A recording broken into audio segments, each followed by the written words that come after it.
instructed the CBN and some banks, Accountant General as well, to see to that matter until he does the right thing. And the speakership, should be, it's really that of Martin Amaewhule. What do you make of the judgment of Milot at the Supreme Court? Different judgment on that particular day last Friday. Thank you once again, and good morning to you. You're welcome. Well, just like we have always said, or I have always said, the Supreme Court has helped us to lay this matter to rest to a very large extent, and to see if the first phase of the crisis is over. Remember, I told you that this crisis will linger till 2027. We have just seen the end of the first phase of the crisis. We are entering phase 2 from today. There will be phase 2 of the crisis. Phase 2, what does that mean? Of the crisis. I'm a prophet now, so I'm telling you what will happen in the future. So right. I think I'm putting on my prophetic cap right now. But you see, we are done with phase 1. Phase 2 will start up. I don't know when it ends, but this crisis in Rivers State, from the look of things, will linger till 2027. And Supreme Court has settled the issue of speakership, and which we have always held and said, see, Amaewhule is speaker in this circumstance. And Supreme Court has also affirmed that particular situation and said Amaewhule is speaker, and that all elected assembly members should return back and continue with the legislative business of the House. And I believe that the governor also in his broadcast yesterday had also said that they are going to implement, even if he does not agree with the Supreme Court decision, but that he's going to implement it in full.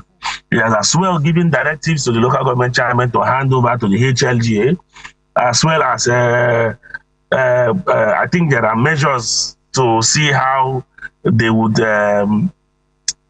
get to reach a compromise, or not necessarily reach a compromise, but to obey the orders or the judgment of the Supreme Court. And we think that is the right direction to go at this moment. Although he has also said that himself and his legal team, when they get the CTC of the judgment, they will study it, then they will know the direction to take in the circumstance. No problems, but the point is that the decision of the court, of the Supreme Court, must, as a matter of fact, must be obeyed. And I'm optimistic that the governor would obey it. From his body language, I'm optimistic that he will obey the decision of the Supreme Court. But, there is now this argument there's now these 2 different arguments. One, some of the persons from the side of the governor is saying that, the issue of defection has not been dealt with, that the Supreme Court only brushed on the issue of speakership, but they didn't deal with the question of defection, and that the question of defection will continue at the High Court and all that and all that. Well, I have said, technically, from the look of the things in the judgment, the issue of defection has been dealt with. How? Technically has been dealt with, because I think in the counter appeal that was raised before the Supreme Court, the issue of whether or not this will have locus to bring this matter before the court was raised, and the court said this will have locus to bring the matter before the court. Now you're saying that no, the main issue of defection, Supreme Court has not given a verdict on it. Well, we'll see what them. They still have right to continue with their litigations at the Federal High Court up to the Supreme Court. So for someone like me, I would say it is still within their right, so they can as well still pursue that particular matter. But at least the controversy with respect to who is speaker has been dealt with to a very large extent. Then now the issue of local government administration, who takes over local government administration. Now we hear that the former local government chairman, whom the assembly led by Amaewhule fraudulently extended and elongated their tenure, are saying that they are to take over the administration of local government affairs. And it is shocking to hear such argument from these people. It is shocking and disappointing to hear such argument, because that argument does not hold water. Your tenure has elapsed, you have left. In short, the issue of Section 2 of the Rivers State Local Government Law, which elongated the tenure of the former local government chairman, it has been tried in the High Court, and the court has given verdict and said, see, you do not have powers, or that elongation you did was fraudulently done, and expunged that Section 2. It expunged that Section 2 from local government law. So what exactly are these people arguing about? The right thing is what the governor has done, giving directives that the HLGAs, the head of local government administration, should take over the administration of local governments across the state, which is the right thing to do in the circumstance, pending when an election is conducted. Right now, an election has not been conducted, and until that election is being conducted, we all do not have any option but to obey the Supreme Court or to have the HLGAs as head of local government administration. It's as simple as that. Instead of bringing up all these complications that these politicians are trying to complicate the Supreme Court judgment, that is very straightforward and less ambiguous. All right. Very, but I remember on this program in the past, we've had these issues, it's been a running issue. And I asked if actually Okojimbo, with his leadership of that house, 4 persons, can constitute House of Assembly, especially when the budget was being presented to them, to say, can that be binding? If my memory serves me right, you said, given that circumstance, that yes, they could hold as a state House of Assembly, that in as much the Martin Amaewhule people and his people rather have defected, that means they have lost the power. Or am I the one who is getting it wrong? Yeah, I think you're getting it wrong. First of all, I've always held the position that the representation of budget to the Amaewhule-led Assembly at the time the governor did was premature, and in short, I've criticized it on different fora, because I felt that there was no need of going to make that 2025 presentation to the Amaewhule-led Assembly. However, in the circumstance and the argument that was made, the issues before the court, the issue before the court then were still, I think the argument we had also made is that, however, in as much as we would have naturally advised the governor to wait until the Supreme Court gives a verdict on this particular issue, because at the time we were expecting the verdict to come within December. But unfortunately, the verdict was moved to February, and we have the verdict now. So some of us had argued and said, wait, do not go ahead to make that presentation. Allow the Supreme Court to reach its decisions, as it were. But do not also forget that within that time, there was a court order from Justice C.N. Wale that had asked Martin Amaewhule and his colleagues to stop parading themselves as members of the Rivers State House of Assembly.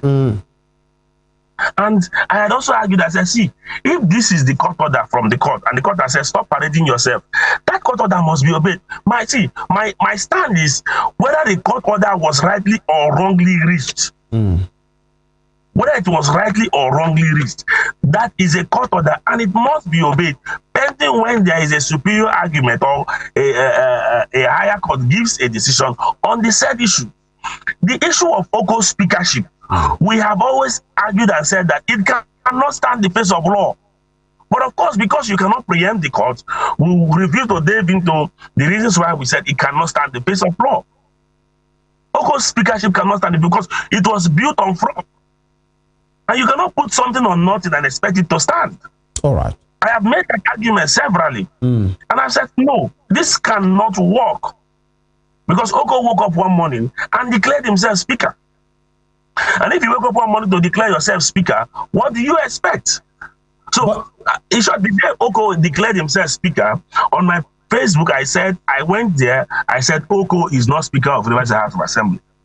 Of course, I got the backlashing I got another, because some persons felt that, oh, Oko is your personal friend, why are you doing this? But for me, it goes beyond personal relationship. We have a nation to protect. We have a nation to protect. And the moment the courts now say, okay, Matami will stop parading yourself as members of the House of Assembly, then my position now changed. I said, court order must be obeyed. So Oko Jumbo, who happens to be, and his colleagues who happen to be the only people left at the House of Assembly, and now they properly considered House of Assembly. I hope you, to this extent, you understand. Yes, I do. The court are giving an order. If the court never gave that order, my position would have still remained to say that Oko Jumbo is not Speaker of Rivers House of Assembly. But because court orders must be obeyed, my position changed immediately. Because the court order is superior to my opinion, even if I think that the order of the court was reached by incuria. But even if it was reached by incuria, it's an order of court. And right. Such order of court must be obeyed. Right. You know, the words I was looking for the other time was the Supreme Court saying that the governor should stop all his illegal, unlawful, and unconstitutional activities. And, you know, pending when he does that, no, Rivers will not get any money from, as far as allocation is concerned, from the federal government. You know, I spoke to, you know, one of his assistants earlier that he is embarrassed that his principal has been described with such strong words coming from the apex court, unlawful, illegal, and unconstitutional. In fact, they describe one of his actions or some of his actions as being criminal by going to, you know, that demolition of the State House of Assembly. Do you agree with this use of strong words against, you know, the activities of Governor Siminalayi Fubara? Well, I would say that, truth be told, some of the activities, some of the actions of the governor was really appalling and not in the best interest of the state. And it was traverse his powers and also the constitution, as it were. And I think it's on the wake of that the Supreme Court actually used those words on him. And on that, it's actually sad, because we know this man has a team of lawyers who usually advise him on actions to take and actions not to take in the circumstance. So, but when you decide to act in the way he had acted, then it raises lots of questions. It raises serious questions. And for me, as a person, I must say that some of the issues that have happened are quite avoidable, because you cannot use illegality to quench illegality. We have always berated and said we should allow the governor to lead the state and to run his administration the way he wants to run his administration. He should stop trying to interfere with the administration of Rivers State. However, the governor cannot be carrying out an act illegally, because an act that is traverses his powers in the state that is against the provisions of the Constitution. Now, when you take up such actions, it becomes a problem, and that is what we have seen in the circumstance. That is what we have seen in the circumstance, and that is why the Supreme Court had to use those words on him, because you woke up in the morning, they demolished the Rivers State House of Assembly under one guise or the other, so that the assembly will not sit, trying to see how you can manipulate the entire assembly process to make sure that everything is in your pocket. These are very wrong actions taken by the governor. Do you see Governor Siminalayi Fubara to rebuild the assembly again? Yeah. And you're wasting taxpayers' money. Do you see ill-thought actions? Do you see Governor Siminalayi Fubara as just one individual fighting, albeit illegal, albeit unconstitutional, fighting for his political life and holding on to every straw available? That's number one. The local government election he conducted has been rubbished by the courts, and he as well said, okay, let the head of administration in this local government take over. Waste of money, waste of time, waste of resources, and just like let it just go, we conduct another one. And the state government have said some of these positions that they have said in the matter of the defection that they are vacant, that INEC have refused to conduct elections. So to fill those vacancies, do you just see some now that the leadership is back under Martin Amaewhule, and many persons are saying, oh, this guy is gone, he might be you know, impeached. Do you see him surviving all of this, or is just a man, you know, in the murky waters of politics? Well, what I know for sure is that the governor will not have a free day as governor of Rivers State. He's going to face, he will not have a free day as governor of Rivers State. He will continue to face challenges, the challenges he's facing right now, because these people will twist him and make sure that they deal with him. Of course, Wike had made that promise in one of the booklets sometime in 2023. Wike had said that he may not win the war, but he would make sure that the governor suffers. And that is exactly what Wike is doing, to frustrate the administration in all ramifications. Now, when you talk about the issue of impeachment, no, I have also made this argument that I've said, see, when people wake up in the morning and say, oh, the governor has, there are procedures to impeachment or how impeachment is supposed to be conducted as enshrined in our law. Say, oh, the governor has to be impeached. He has done this, he has done that. Those procedures has to be followed. Where those procedures are not followed, then the impeachment would actually be, it will be reversed by the courts. It's as simple as that. So it is not an exciting thing, actually. But, you know, in all of this, it is not even just about whether Fubara will survive it or not. That is even not my own interest. Whether he survives it or not is not my concern. But my concern is Rivers people are suffering in all of this. Rivers people are suffering. And it's not helping the state in any way. All right. You can't have him come into the state because we have political instability in the state. So the entire crisis in Rivers State is not helping us at all. And I feel sad about it. All right. You know, as part of what is happening, and in the reaction, by the way, the Minister Wike himself has reacted to the matter and say this will, you know, serve a lesson to those involved in impunity. And he said people have been saying Wike. It's not about Wike. It's about a man, referring to Governor Siminalayi Fubara, who has went on, you know, in his impunity operations to do whatever he's doing, and that he's playing God, and nobody should play God. I'm asking you this now, as an analyst. This is Governor Wike saying Fubara is playing God. Do you see it that way? See, I don't think, I'm sorry to say, but I don't take the Honorable Minister of the FCT seriously, because he's not a man of his words, and he's pained that what he did was some other person is also trying to do the same thing. There's someone that also grew under him. I will refer to him as his mentee and all that. We cannot be talking about someone playing God, because we knew what Wike did in this state. We knew how Wike destroyed the Rivers State. How Wike destroyed the Rivers State, made Rivers States a fallow land. With his policies and all that, chased lots of companies away from the state. Destroyed people's businesses, destroyed people's houses. But he was called Mr. Project for that 8 years. Let me tell you, he kept commissioning and commissioning almost every week. That was Vice President Osibanjo's statement, which for me, if, you know, for a Buhari's administration that led the way it led, and his Vice President will see a governor like Wike who did nothing for Rivers people and call him Mr. Project, who only played to the gallery. I think that was a deceitful thing that happened, because Wike only played to the gallery. Wike did not do anything substantial in Rivers State.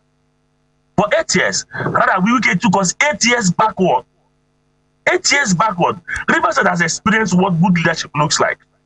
That's why when I say he took us 8 years backward, he actually took us 8 years backward. How? I know the conversation is not about a Wike this morning, but then we are speaking to fact. How about those infrastructural projects, overhead bridges, roads, and all of those things?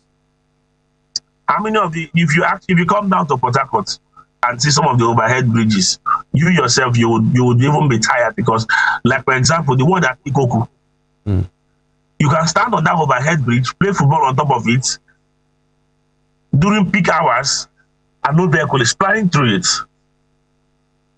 They are useless bridges. Some of them are completely useless bridges. Some of them did not also deal with the issue of the traffic they were supposed to contain. There are still serious traffic on this spot. Example, the Rumokoro flyover. So when Wike is making noise about overhead bridges and all that, some of us are even shocked. Some of us are shocked and listening to him make all these type of things and all that. See, Wike is not a good leader. Wike is not an example of a good leader. Wike is not an example of a good leader. He didn't lead well as governor. He didn't lead well as governor. I must tell you for free that Wike didn't lead well as governor. Are there indices to that? Several indices. Go to the health sector. Wike, go to the health sector. Come to the educational sector. Come to agriculture. Wike destroyed the existing institution as he came on board. Destroyed it and make sure that they become moribund. That's what Wike did in River State. Wike destroyed things. Then went after political opponents. If we decide to speak on each sector, you will discover that for 8 years, there was absolutely nothing happening in River State. All political jamboree. Nothing serious. Oh. You wake up in the morning, do a flag up of a road, come back in the evening, do the commissioning of the road. So, two different activities that has happened on that particular road, they will end, you would think that a lot of things is going on. Nothing actually is going on. Nothing is going on. It is quite sad. And so when you now place this whole thing vis-a-vis the amount of money that came into his hands in the 8 years of his governorship, it is pathetic. People like Wike should not be talking about people playing God. Because if there is someone who has always played God and carried himself in that particular light, it is Wike. It is Wike. This is an example of good living. Now, I said something earlier. Billions were allocated for that local government election that was held. It came with its own controversies. The police refused to support. There was a court order that said, INEC should not release voter register to the River State Independent Electoral Commission. And what kind of election will you have without a proper register? But the government said they have gotten the register earlier before that court order, so there wasn't a problem. They were not supported by the police. They said, no problem, we are going to handle our affairs. It's a family business. And at the end of the day, the elections came and, it was done and with little level of violence and all of those things. But then it has been said now that all of those things, amount to waste of time, waste of resources, waste of people's money, and now possibly another one will be prepared for. And these are some of the things we are seeing at this time. Who pays for these? Who bears this particular waste? Unfortunately, it's the people. Because it is taxpayers' money they are wasting. It's the people. The people are the greatest losers at the end of the day. Billions were spent for that election. And that is why I also enjoy the position of INEC in all of this. They call on INEC, INEC, go ahead, conduct elections to fill up these spaces. Go ahead and do this, go ahead and do that. And INEC actually issued out a statement that says, see, we have to wait and look at what the Supreme Court will say in the matter, because this matter is before the Supreme Court. When the Supreme Court decides, we'll now on the strength of the Supreme Court decision to know whether the people sit as vacant to conduct election in their stead. And as it is right now, Supreme Court decision is out. And they go on the strength of that, decide to either conduct elections so that we won't have a situation where after spending billions of taxpayers' money conducting elections, the court will now say, are they not supposed to conduct elections because these people still have their seats? So it is also important that people should not be in a haste to waste taxpayers' money. And one of the problems we have in this country is the issue of accountability. We don't hold our leaders accountable for anything. We don't hold anybody accountable. So anybody can free for all, anybody can do anything they do and they're good. Nobody holds them accountable and they get away with it. All right. This is how we have run our country for God knows how long now. So else, tell me, why should taxpayers' money be wasted like this?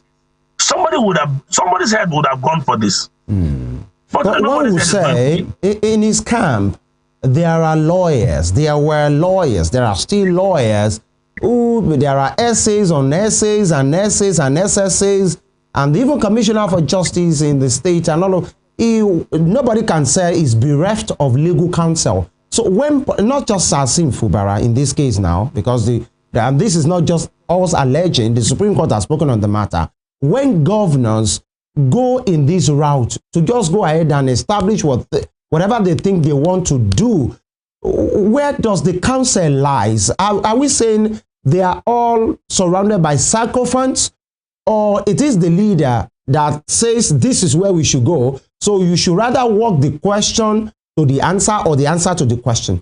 Where does that leave the place of sound legal judgment if you know that this thing that you are doing can still be reversed and you are back to status quo? Or lawyers are not just sincere in their dealing?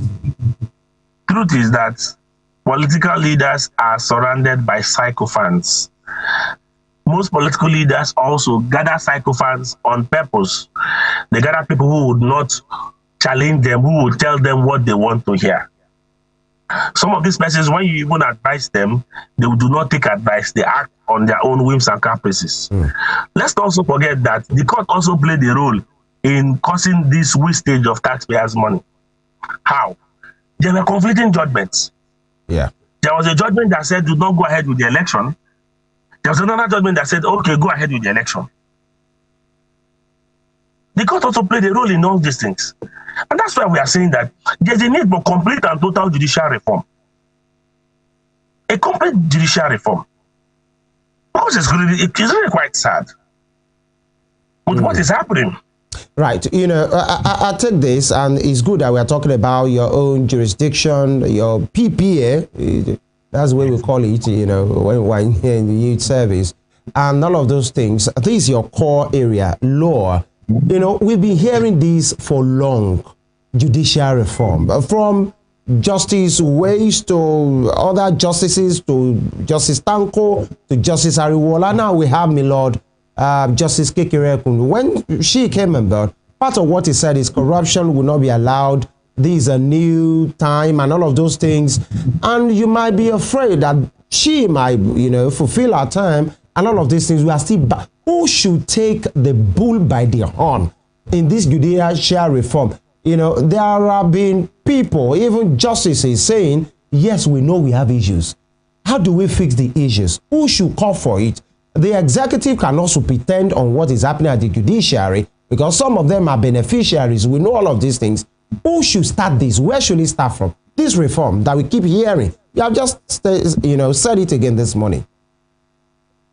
If the chief justice is ready to carry out the proper judicial reform and to weed off corruption from the judiciary, trust me, the chief justice will get it done.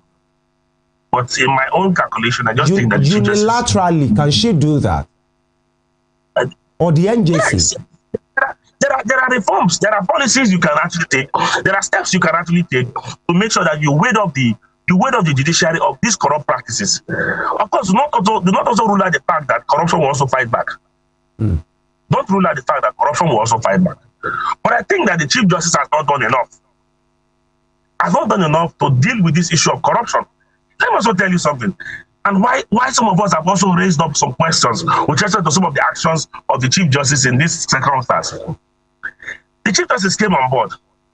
Minister Wike, Minister of the FCT, invited the Chief Justice of the Federation to come and do a groundbreaking of what he referred to as judges' quarters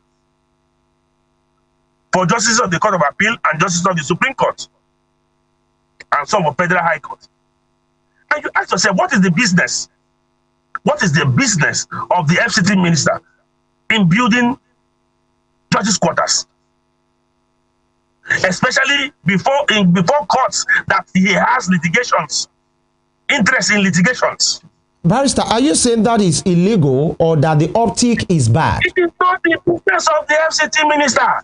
If there is a need for the justice quarters, it is the judiciary that will build it. There is a Judicial Service Commission. So a member of the executive cannot be involved in interventions like that? No. That's why, see, they will budget for it as part of, it will be part of their own budget. All right.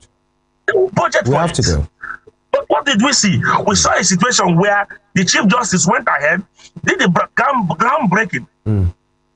And some persons, some of us as analysts have also raised up issues and said, see, this would only help but compromise the judicial process and the judicial system in favor of this man who is giving you a house.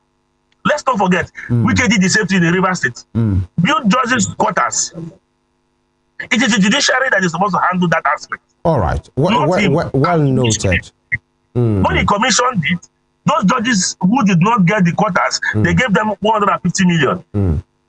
And you say when you bring a matter that concerns Wike before these people, they should not give it in favor of Wike. We constantly and continually look into these matters so that we all have a nation, that all of us, you and I, people watching, we have a nation that we are proud of. But we must continually talk about the matter. Thank you very much, Barrister Chitam Fearingwala, for your time. In fact, I must say, Prophet Chitam Fearingwala, for your prophetic, take earlier. Do have a very lovely day. Thank you so much, and God bless you. You're welcome. That will be the size of the conversation today. This is our nation. It must, it should, it will prosper. But we all have work to do, because it's a nation full of good people and, of course, has its capacity and the resources to be greater and greater. Femi Ojo is my name. Please do have a recap of this program on our YouTube channel at Western Spring TV. You have the address, on your screen, and also on our various social media platforms, on Facebook, on X, and Instagram, even on TikTok. We are there. You have an array of exciting, informative, and engaging programs. This is where we say it as it is. Channel 190 on StarTimes DTT. Again, I'm Femi Ojo. I'll see you tomorrow, God willing. Do have a very productive and prosperous week. Bye.